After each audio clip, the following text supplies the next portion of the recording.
Hey everybody, we want to welcome you this afternoon. My name is Adam Slipikoff, And I'm Howie Slumka.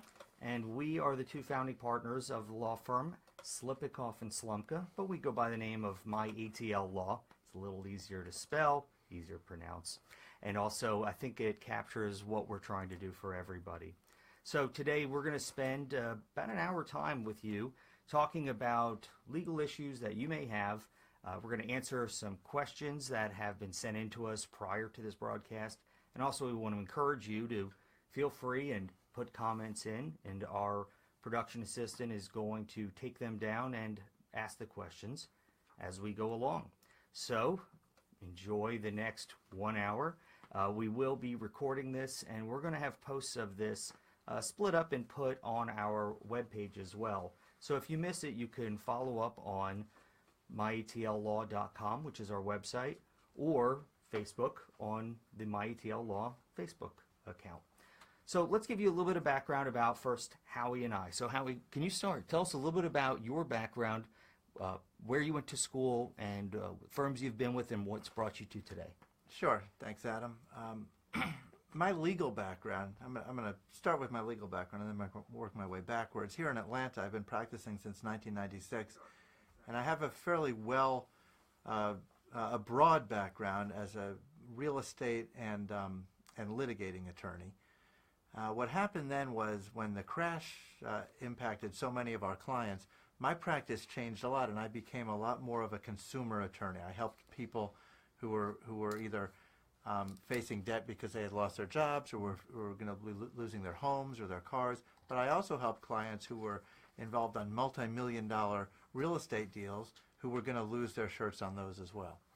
And that has ultimately led to the path that created My ATL Law, because when I founded a small law firm that did consumer bankruptcies, what I found after a couple of years is I had so many happy clients who trusted me and for whom I was their lawyer, that they would call over the years, and I was their lawyer, and they would ask me an unrelated question, something that wasn't about what I had helped them about, but rather was about something that real people need help with real lawyers. For instance, maybe I helped them with a bankruptcy, but now their parents were not doing well, and they wanted to transfer property from one family member to another. Mm-hmm. Or maybe they had found themselves being sued, and the sheriffs came to the door, and they didn't know how to answer the lawsuit or how to defend it. Maybe they needed to get divorced.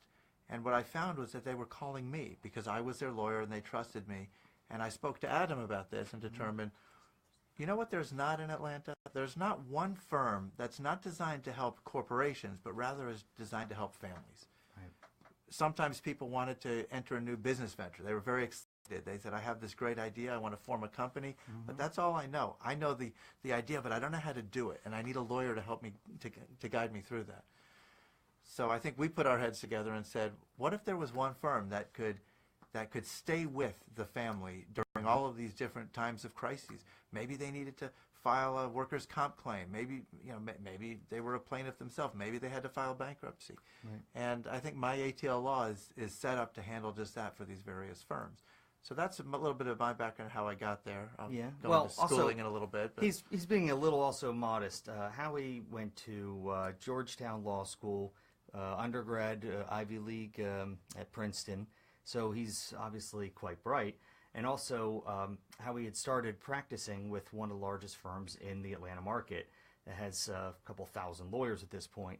And this is part of also what we wanted to bring, which was a bit of unique expertise in certain fields of practice and bring teams together of people that have big firm experience and skills that can combine with others and work for you, work for everybody.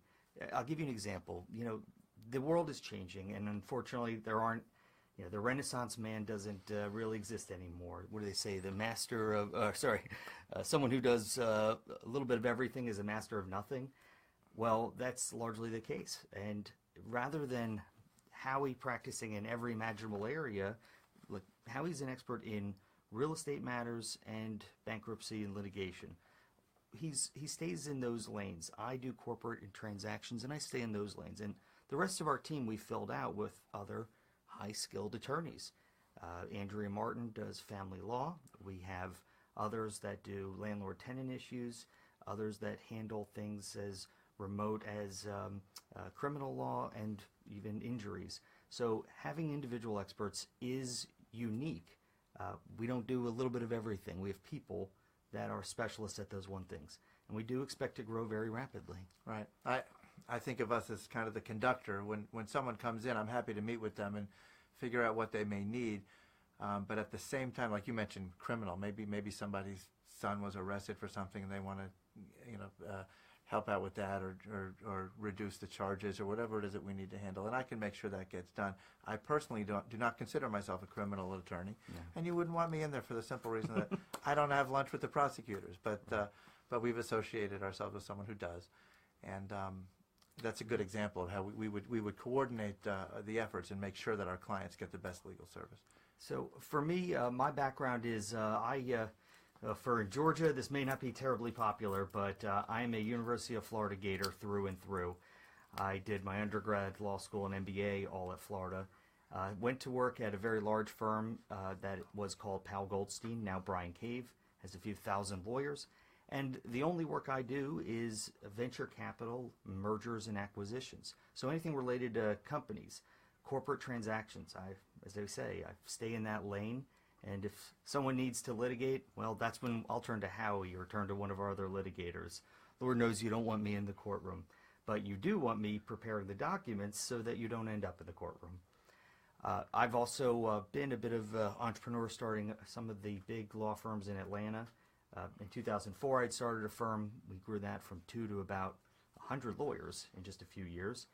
Then after that, I grew another firm from 2 to 45 lawyers. So we have a habit of growth, and what we're seeing here is really some of the kickoff of what my ATL law is going to be in the future. Well, look, let's dive right in, and this is actually part of our goal, our mission is to use technologies. Facebook Live is not novel to most of us, but it is novel for lawyers.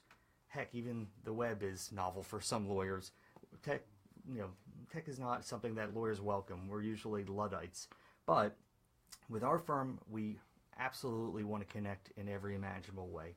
So you'll find us on social media, LinkedIn, Facebook, even we have a Pinterest site, Google+, Instagram, and many others. So do find us out there. Well, look, we look forward to spending the next 50 minutes taking questions, answering them. Now, of course, you're going to get a standard legal disclaimer coming up front. That is as follows.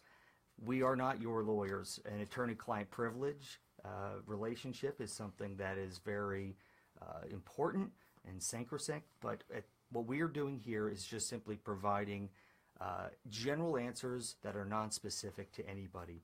None of the questions that you ask us are privileged, thus they're discoverable by absolutely anybody, and our answers aren't privileged communications either. We do not represent anybody unless someone watching is already one of our clients, and we don't have an engagement until we have signed a written engagement letter. So with that said, we would like to open the floor to questions, and well, we have some that are going to come in by notes here, and we also have others that are going to be read by our production assistant, Adria. So, first question focuses on the bankruptcy space. What is the general difference between Chapter 7 and Chapter 13 bankruptcies? I can take that one. Okay, please do. When Adam spoke about Luddites, that's largely me, and I'm able to look at the screen here and see a bunch of familiar names, one of whom I haven't seen very much since college. You know who you are, and I'm glad to see you logging in. This question, though, comes from somebody else. It's the difference between a Chapter 7 and a Chapter 13 bankruptcy. There are several different ways that individuals and corporations can file bankruptcies, but when you're an individual, you are largely faced with a decision about whether to file a Chapter 7, which is fast, or a Chapter 13, which is slow. And those are the two major differences. Most of you would say, well, why in the world would I want to do a slow bankruptcy? And the answer to that is, you're behind on your house to the tune of $30,000 and you want to stay in your house, but you can't catch up tomorrow. A slow bankruptcy is perfect. A slow bankruptcy means nobody can hurt you, nobody can sue you, Nobody can collect anything from you, and you can take up to 5 years to catch up on your missed mortgage payments. That's a number one reason why a Chapter 13 is so good.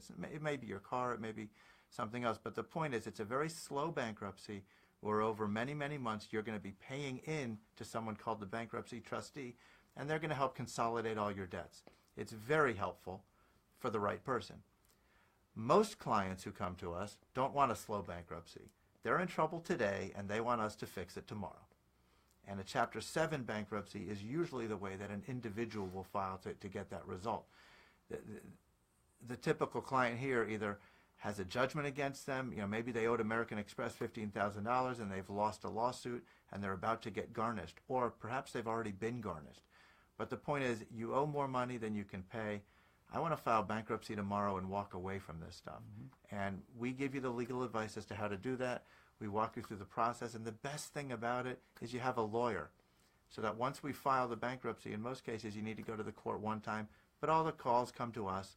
We contact the trustee, we contact the creditors, and we make sure we get what you call the bankruptcy discharge, which means that once this goes away, which usually takes about 3 months, you will never again hear from American Express. Right. Now, now you may want a new American Express card. You may not hear from them then either. But we will. But I shouldn't make light of that. In many cases, you will be able to fix your credit after a bankruptcy. So those are the major differences between a 7 and a 13. Well, one of the things that I hear a lot of folks asking about whether they fit into a 7 or 13, I'll use a couple of general guideposts. If you have a lot of assets, or if you have a high income, or both, then you're likely to more qualify for a Chapter 13, because in a 13, you're more likely to be able to keep your house, keep your car. Now, there are ways to do those in a Chapter 7, but they're more remote. Chapter 7s have very stringent rules. And as I understand, in 1995, there were revisions made to the code, which made it much harder to qualify. 2005. Oh, I'm sorry, 2005. Right. My apologies. And basically, you are limited. You're not eligible for a Chapter 7, where it is a total wipeout of all debts and a restart, 100% restart only within months, not a 5-year plan, if your income is usually under $70,000 and you don't have a lot in assets.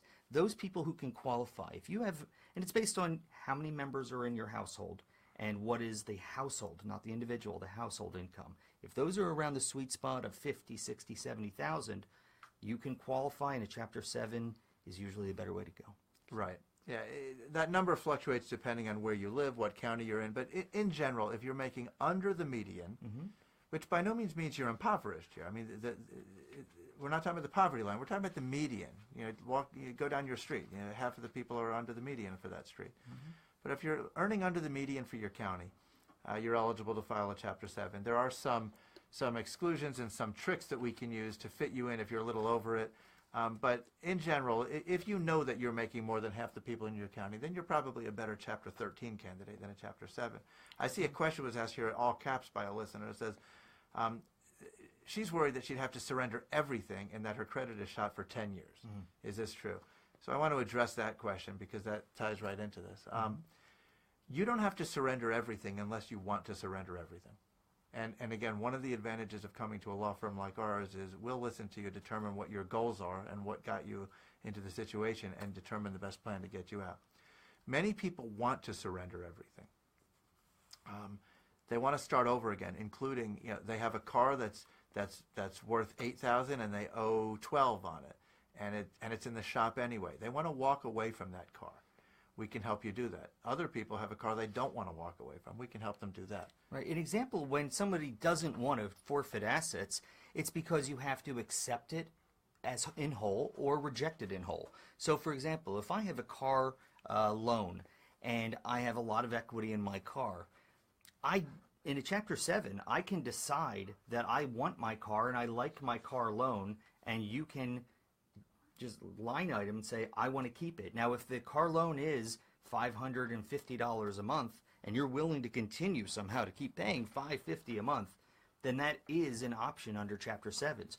Or if you say simply, this is just too much money every month and I'm upside down, I have negative equity, and you can reject that contract and then get rid of that car without any further liability as part of the bankruptcy and get a new car. There are, see, people, what we have to make clear is it is not a death penalty to file for bankruptcy. There are so many people in America that go through bankruptcy, and there is a life on the other side. There are entire industries set up where people that like to pay their bills, with a credit card, that like to go out to a nice dinner and not have to dish out cash. You can do that. You can get a secure Visa, a prepaid MasterCard. There are all sorts of ways in which you can reestablish your credit, and frankly, nobody knows the difference on the other side. Right. How many of your friends pull your credit reports? Right. It reminds me of one of my favorite client stories. A client came to me once, and he described what he wanted, and I asked him, how did you hear about us? And he said, it's funny you should ask.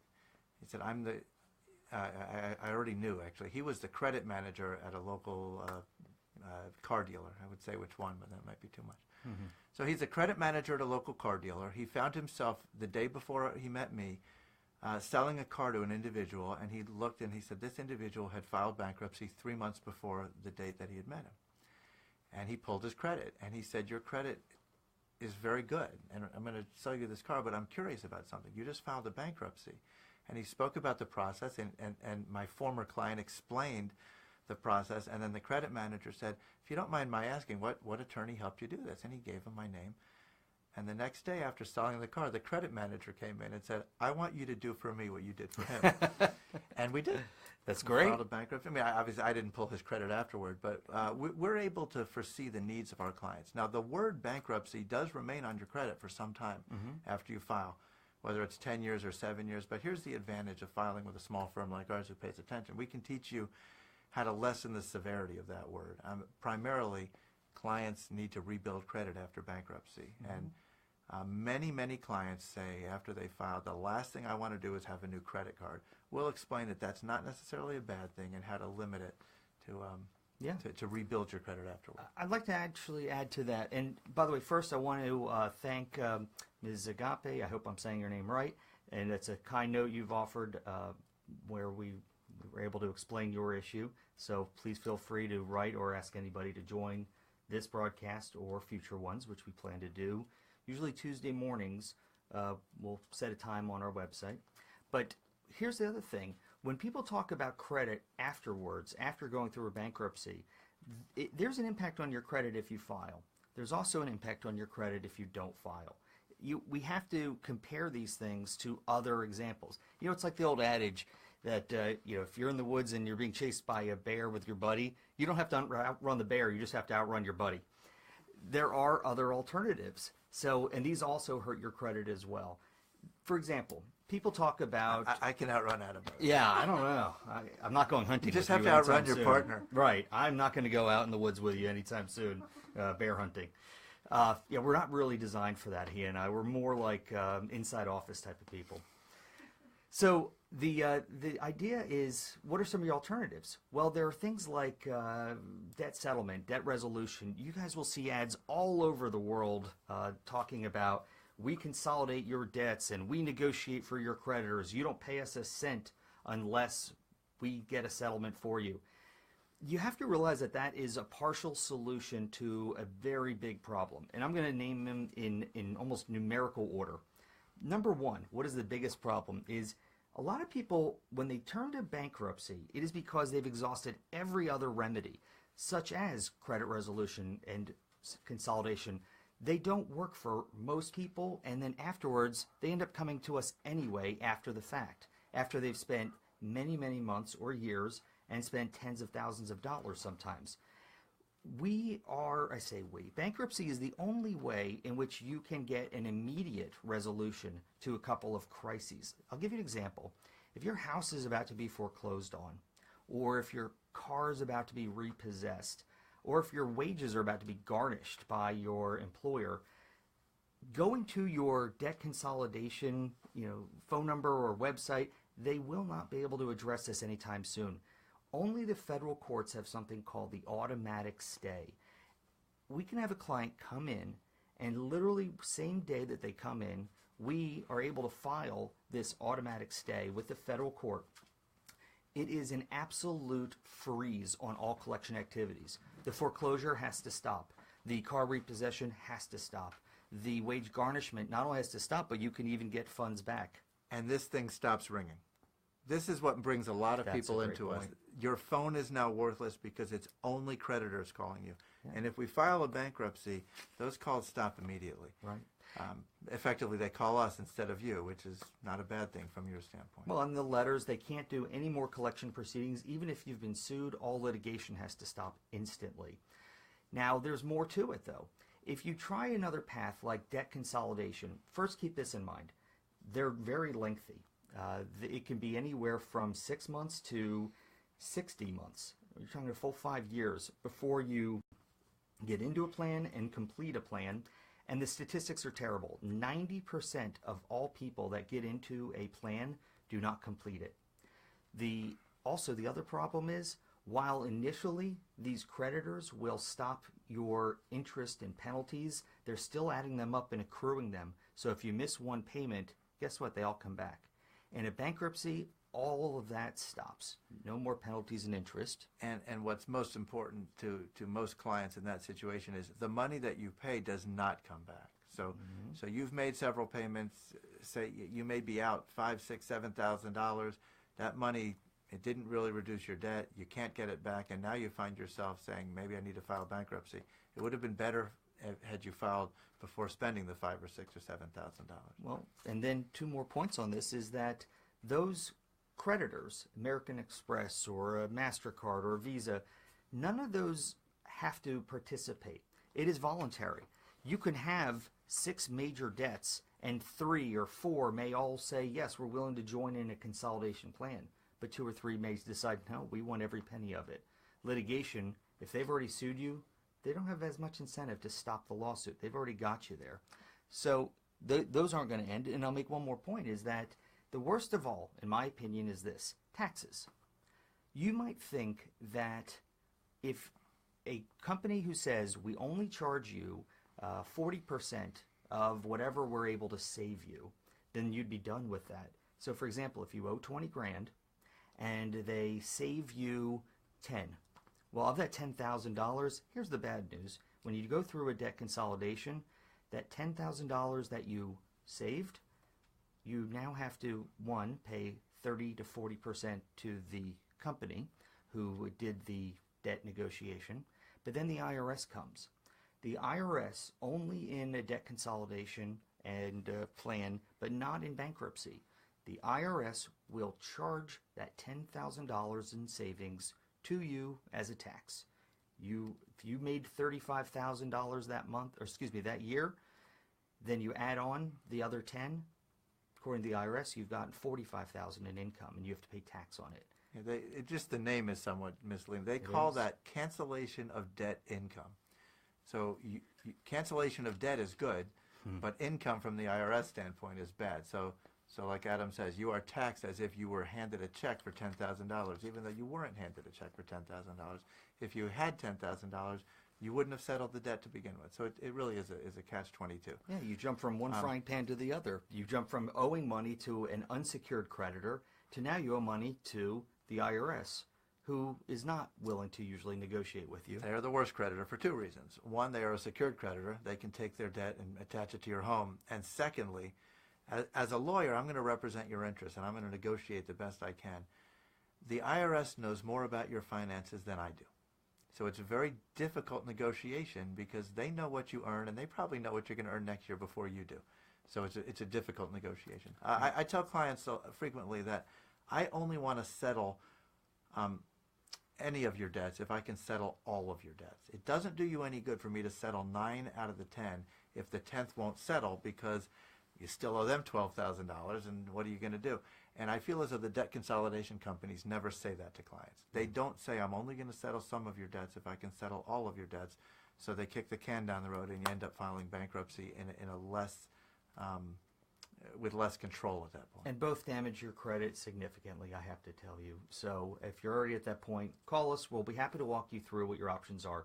We're not bent on having every client file for bankruptcy. We're simply highlighting some of the pros and cons of each of the various alternatives.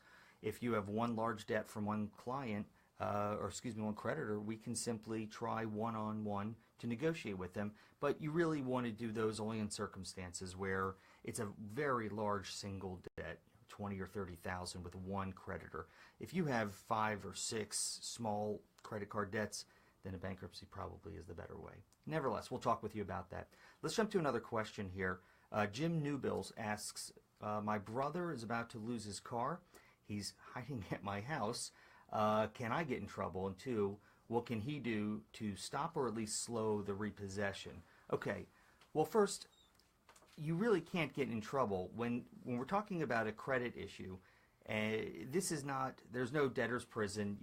It's not like you're aiding and abetting a crime of any type. So if somebody is at your house and the car is in your garage, one, does the creditor even know? And that's one of the interesting things about repossession of a vehicle. If they see the vehicle out somewhere, they're allowed to take it off the street or off a parking lot.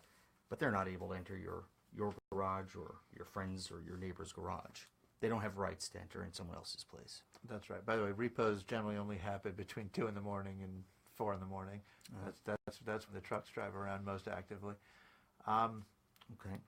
Well, legally, it was once told to me by a mentor on this that one of the ways to prevent anyone from ever towing a car is to get in the car. They cannot tow it when you're in it. I don't recommend any of my clients doing that. No, please don't. I haven't met you, but the repossession man is tougher than you are. Yes. So I don't want you to confront them. But the question from the Facebook viewer about can I get in trouble? And generally, no, you can't. But the person who is on the note, the person whose car it is, they can get in trouble if they are knowingly thwarting a collection effort. It is much better to talk to a bankruptcy attorney about ways to stop that collection and stop that repossession than it is to try to stay one stop ahead of the repo man. All right, so we have some questions that were emailed in as well. Adria, if you'll read those out. Okay, so we had one viewer that asked, how would an LLC provide protection for a rental property? Oh, well, that's right up my alley. Okay. All right, so the question is, I'm not sure if you're able to hear Adria over the mic here, but the question is, should I use an LLC to protect a rental property? The answer is, in my opinion, absolutely yes. So here's the scenario. Real estate values they've been low for some time, they're going up, and I am hearing a lot of people who have either decided to buy houses and rent them out, or people that have an old house that they've lived in, then they buy a new house and they use the old one as a rental. So it is a good source of continuing income. Should use an LLC? The answer is absolutely yes. And not just yes, but I also suggest a 2-member LLC, particularly if you're in our home state of Georgia. Here's the reason why. You want to, as a general rule, compartmentalize your risks and not have every asset that you have being subject to seizure or a lawsuit. I'll give you an example. I'm going to play a little role here if I could. Okay. All right, so let's say if I want to sue you, I am either a plaintiff or a creditor or anybody who's been wronged. And that way I've been wronged could be lots of different ways. You could have breached a contract with me. You could owe me money under a promissory note. I could have slipped and broken my ankle at your house while visiting you. Whatever those liabilities are, and you have a rental property. Now, if I were to get, if I wanted to sue just Howie, okay, and I want to get that rental property, and if you don't have that rental property in LLC, I can get all of those assets, right? Right. I could also get Howie's car, into his bank accounts. I may even be able to get some of his retirement savings under certain circumstances. Everything you have can be seized or garnished as part of a lawsuit. However, the law looks at an LLC as a separate person from Howie. So if Howie set up an LLC, I'm going to call it Howie LLC, and it owns a property at 123 Main Street. Now, this is funny. If I have a contract with 123 Main Street, or if somehow I was hurt at that property alone, or I have a breach of contract with that entity, that LLC, that's the group I have to sue. It is a separate legal person from Howie. I cannot get to Howie's personal assets. I have to go only to that LLC. And that LLC, who's the owner behind it? It is Howie. And that's fine. But it is a corporate shield. In fact, there are very few ways that courts allow to what's called pierce that veil, get through the LLC and get to Howie's assets. It's very remote, and it usually has to be where Howie himself engaged in some sort of wrongdoing. I would add that sometimes the lawyers don't speak in legalese, and sometimes the language actually helps. Adam's been speaking about LLCs, and that I formed Howie LLC. Mm-hmm. Listen to what that means. The words LLC stands for Limited Liability Company.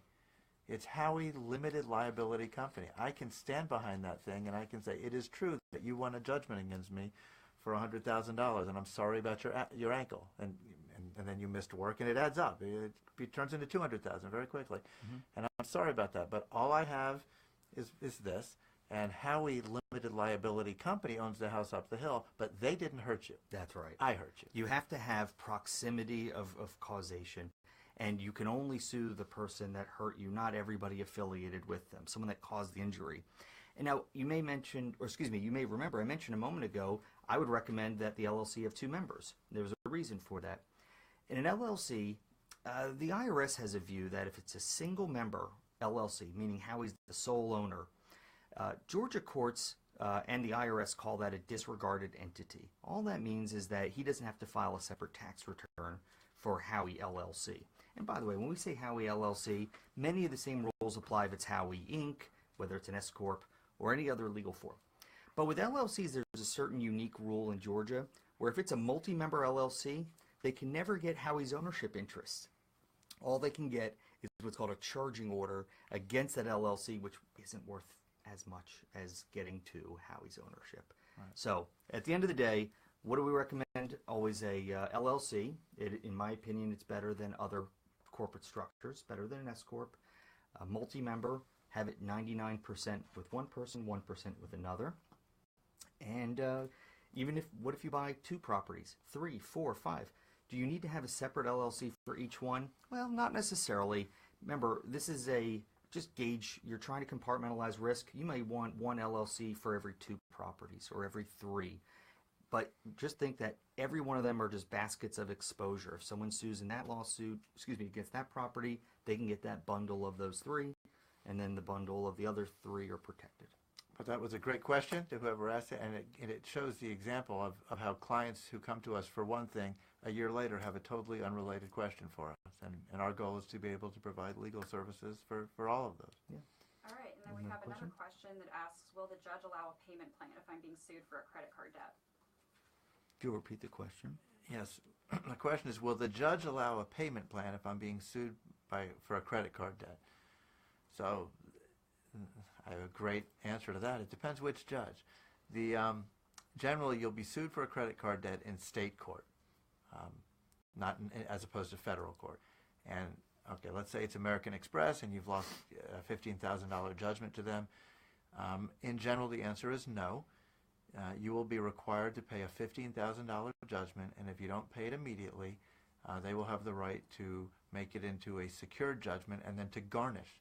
And that means to take the money out of your bank account or to take the money from your paycheck.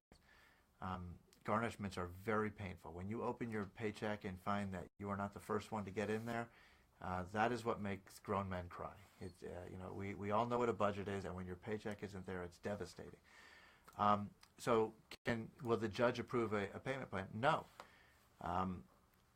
If I go to the attorney, many people come to me with the judgment, help, Howie, I've been sued, and now I lose $15,000.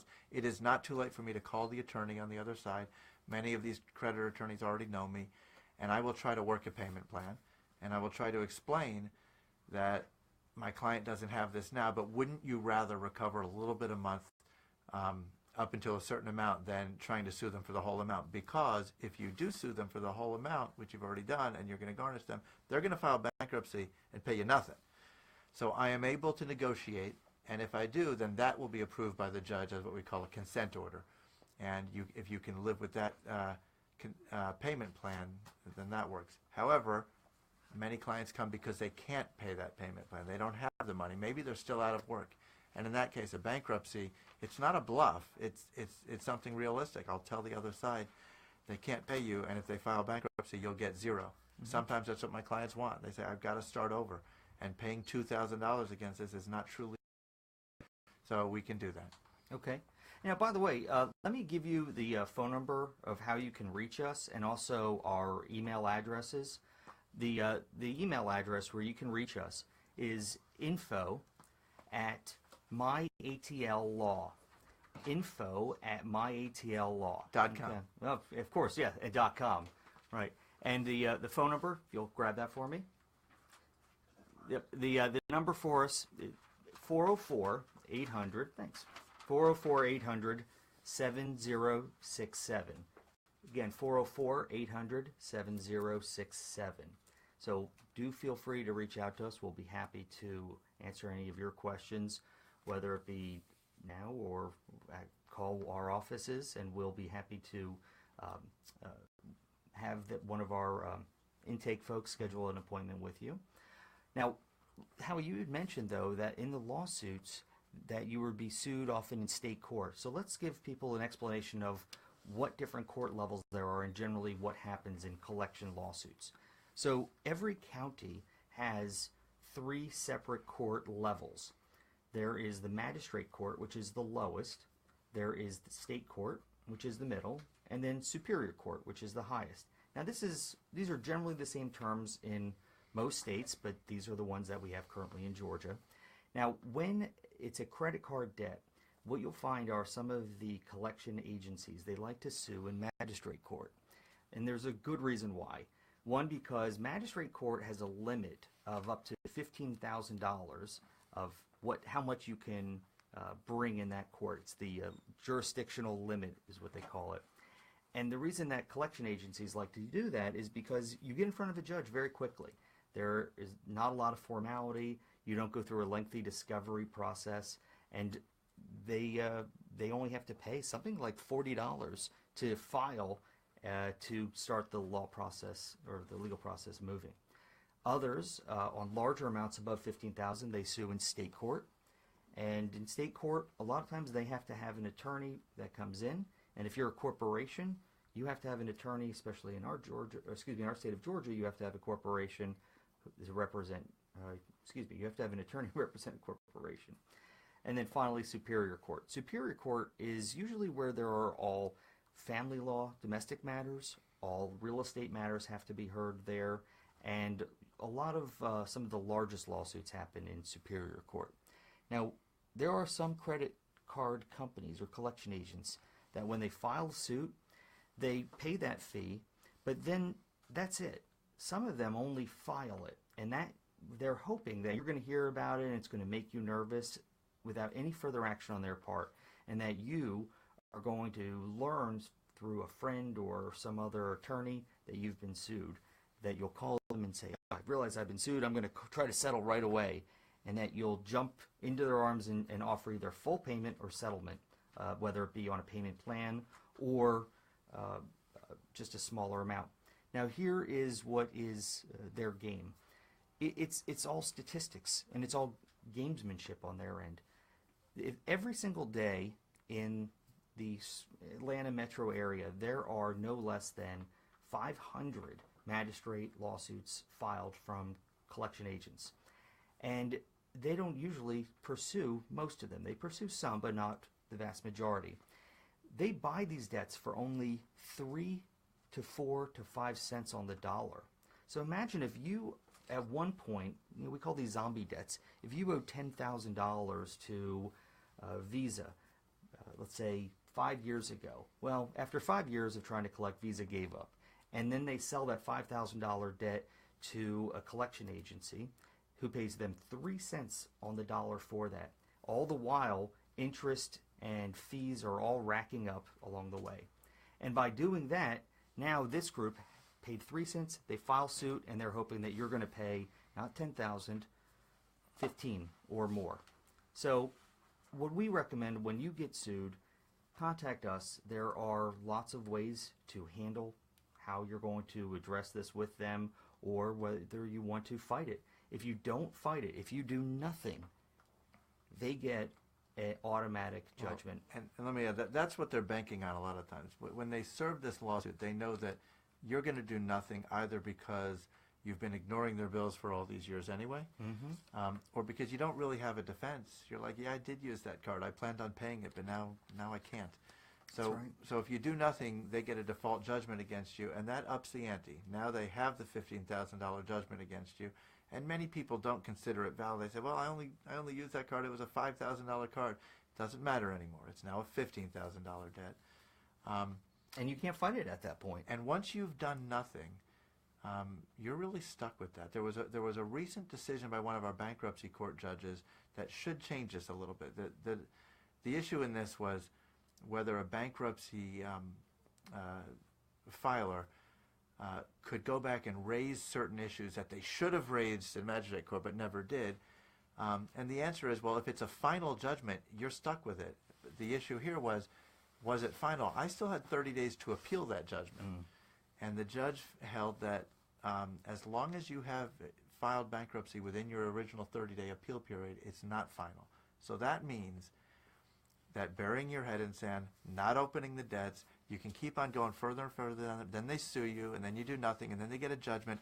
Now it starts your final 30-day clock. Don't wait 30 days after a judgment is entered against you, because anything you could have said is now lost, and you can never raise it again. But if we file bankruptcy in those 30 days, we can open it up again. Yeah, I'll tell you, timing, it means everything, because there is a window in which a creditor can bring a lawsuit. There's a statute of limitations. In some states it's 5 years, in some it's 7. But sometimes, just as it's approaching the end of that statute of limitations, they'll sell the debt. A group will file a lawsuit, like we've said, and then if you ignore it, you have gone from a position where you now, the presumption is in your favor at first. You are presumed not liable until they prove their case that you signed. Look, over 5 years, paperwork gets sloppy, it gets lost. They can't find your original signature. You can fight these things.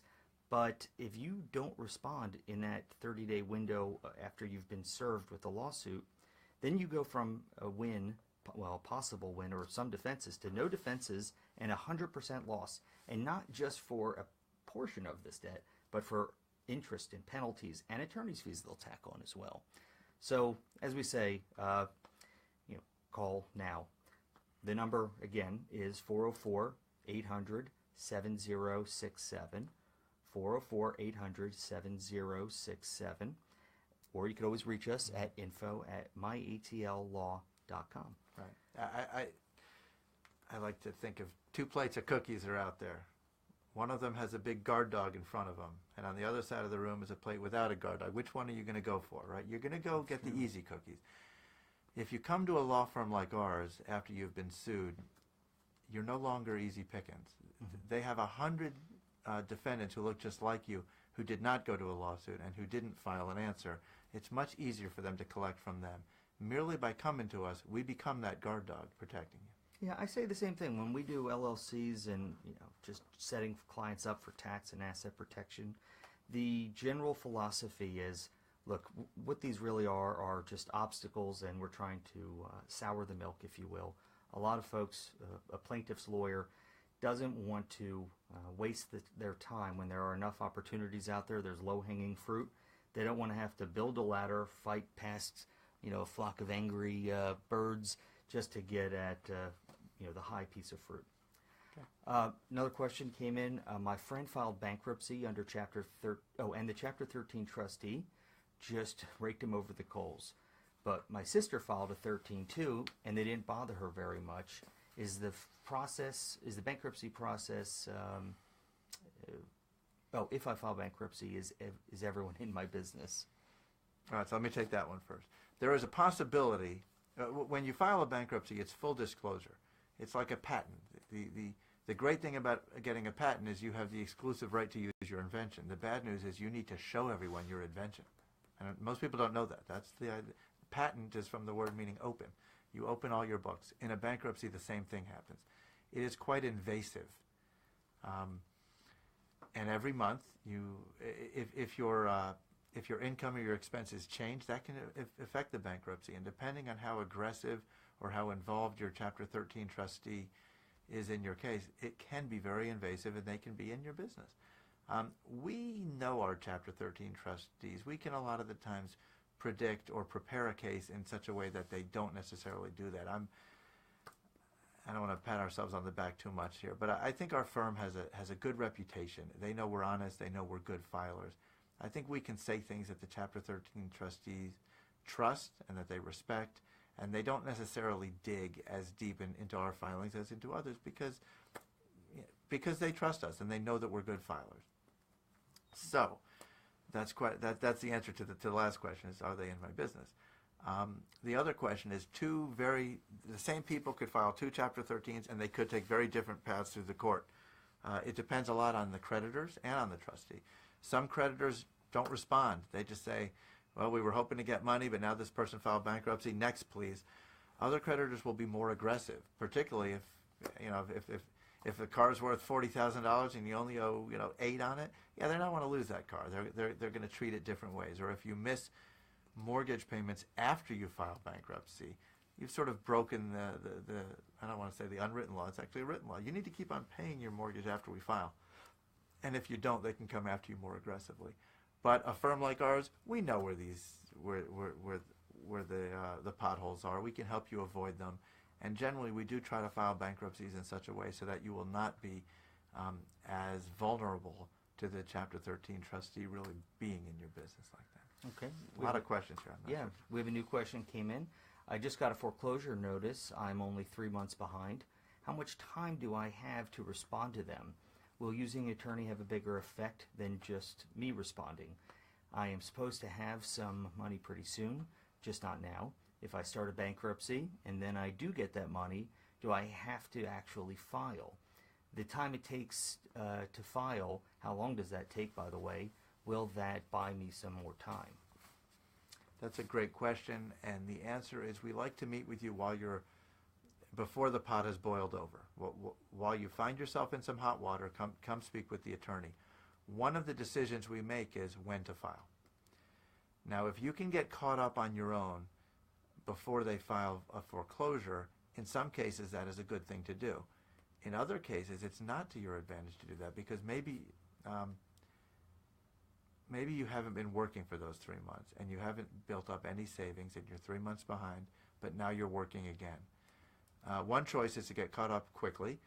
We as negotiators, by the way, generally cannot change the amount of your payment or the amount of your mortgage. You recognize that the nice mortgage broker or banker who you met at your closing doesn't hold your mortgage anymore. It's been sold along with a million other mortgages that look just like it.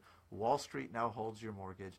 And if you want to talk to someone and say, I can pay you, I don't want to pay you, $1,700 a month, but I could pay $1,500 a month. No one's listening. You can't make that argument because no one's listening to you. Filing a bankruptcy is when I get their ears. I can make them listen. In filing a bankruptcy, we can put together a plan that says we will pay you everything that we should have paid yesterday, and we'll pay it over the next 36 months, and we'll pay you starting tomorrow in full. Because now I'm working, and now I can pay. I just can't get caught up. And our guest here says it's 3 months. We've had clients as much as 39 months in arrears. For over 3 years, I haven't paid my mortgage. I like the house. I want to catch up.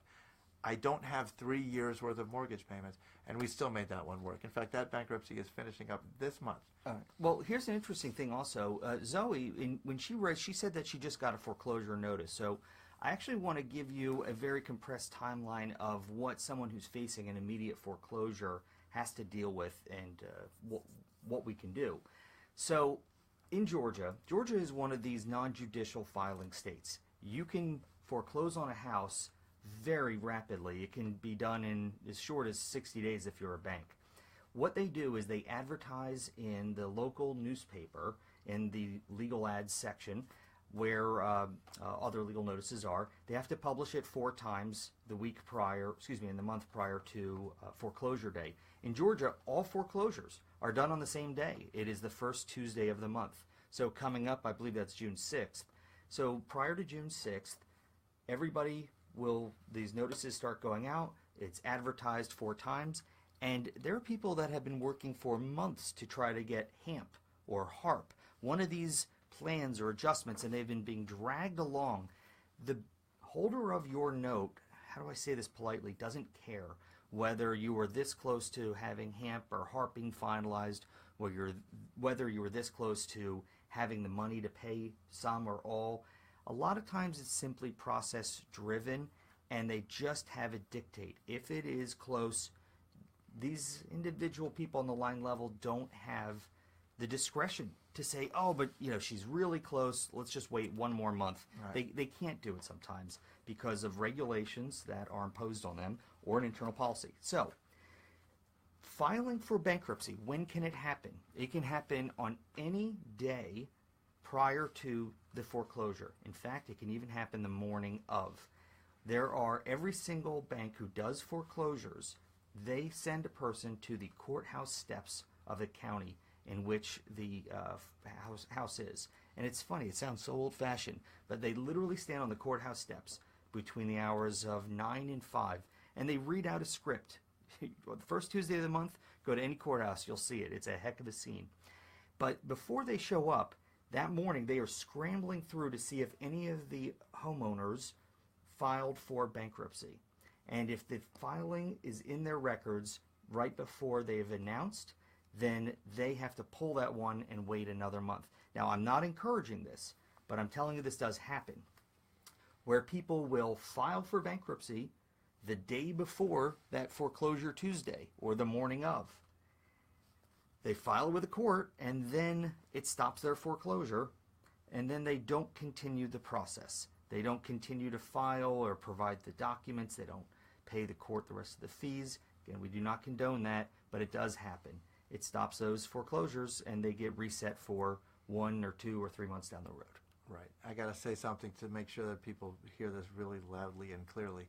The people working on your loan modification are not the same people as the people threatening you with foreclosure. They've never met each other. In cases with Wells Fargo, they are 3,000 miles apart. Mm-hmm. So the loan mod people may tell you, everything looks great, you're going to get a loan mod. And they may say that on Monday. The foreclosure people are going to foreclose on Tuesday, even if the loan mod people told you on Monday they weren't going to happen. And many clients come to me and said, well, this foreclosure was wrongful because they said it wouldn't happen. It's too late. Mm-hmm. I can't help you with that. Just because they say it won't happen, and they say, if it's in writing, it may be a little different. But in general, it's too late to wait until after your foreclosure and say, but they said so. So please come to us before the first Tuesday. If you come in on the first Monday, we're a small enough firm that we can move quickly, but we don't like to. I like to file on the first Monday, but I like to have met with my clients several times before then to make sure that I'm giving the best possible legal advice. If you come in the day before the foreclosure, we're really good, we're really smart, we know the laws, but we may not have enough time to learn enough about your entire life financial history to give you the best legal advice. So don't wait until the day before, and definitely don't wait merely because your loan mod looks really good. Yeah, and I'll tell you, we are getting close to finalizing this show. We've got about 5 more minutes left. I will give you the number again of how to reach us, and also a email address. So please feel free to reach out to us at any time. Our email address is info@myatllaw.com. That's info@myatllaw.com, or call us anytime, 404-800-7067. Again, 404-800-7067. I think we'll have time for one more question, and then we'll just have a very quick 1-minute wrap-up.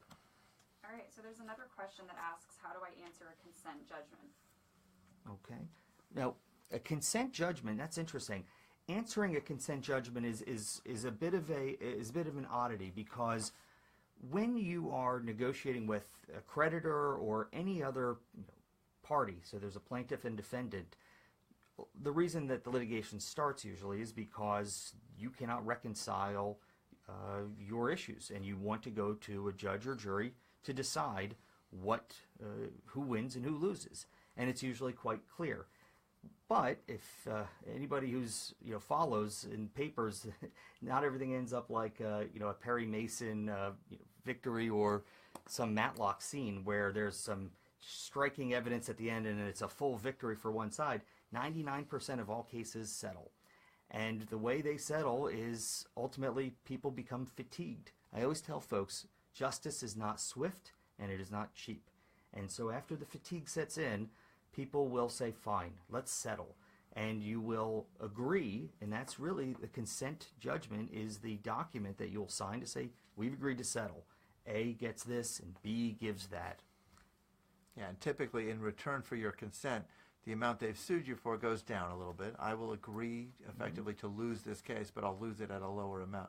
So the question, how do I answer a consent judgment? In theory, you don't have to answer a consent judgment. You've already consented to it. Many clients want to know, well, I signed that consent judgment 6 months ago and I'm supposed to pay $500 a month. I don't have it. What do I do now? You call us. Yeah. There are several options. We've already talked about some of them, but you call us. We can help you with that. It's more trouble than a regular claim because you have already entered into a judicial decree to be bound to something, and there isn't so much proof. There's more having to deal with contempt and working through the court system. Let me wrap up in just a minute. We have 2 minutes. I just want to say a little something about our bankruptcy. We have other practices as well, Right. but our bankruptcy practice I think is unique because we have attorneys who want to do bankruptcy. You mentioned that I have Georgetown Law School in Princeton, and I was at a big firm, and I've done all that side. My clients, they were nice people, but they never said thank you. I was doing their work, and I was doing it well. Now I do work for people who I'm really impacting their lives, and they say great. thank you, and I like what I'm doing. Sean Eisenberg has been with me since the day I started my firm. He loves what he does. He loves when people say thank you to him. We have clients bring flowers and cookies to our office. It's that kind of a place. We're changing people's lives, and we're doing good work for them, and we like what we do. See, that's great. And I have to tell you, I've known Howie for 15 years, and he is just one of the most kind, genuine people. Everybody that works with Howie loves Howie. People are blood loyal to him and would follow him through fire. I'm one of them. And frankly, I've also had experience where I've worked for very big companies and big firms, grown practices, but there's a point where you reach middle age perhaps, and you feel like you actually want to make a difference instead of make money. Not instead of, maybe in addition to. But look, at the end of the day, we enjoy what we're doing. It's a passion of ours. So look, we're going to come back each week, and we're going to have another one of these Facebook Live videos. We're going to take your questions. So between now and next week, we hope that you may be able to pass this along to some friends, anyone who's interested, have them tune in. We'll circulate all the specific details. We're shooting for Monday, maybe around 11 o'clock. So we look forward to seeing you soon, and please feel free to ask any questions then. And we love feedback. If you liked what we said, let us know. If you're an old client and you want to say hi and say, Howie, I didn't send flowers, but I still say thank you, let us know. We love hearing from our old clients. Great. And I see old friends chiming in. Thanks so much. It's great to see you in there, John. All right, guys, have a great day. Thanks again for everything, and we'll talk to you soon. Take care. Wait, we still online?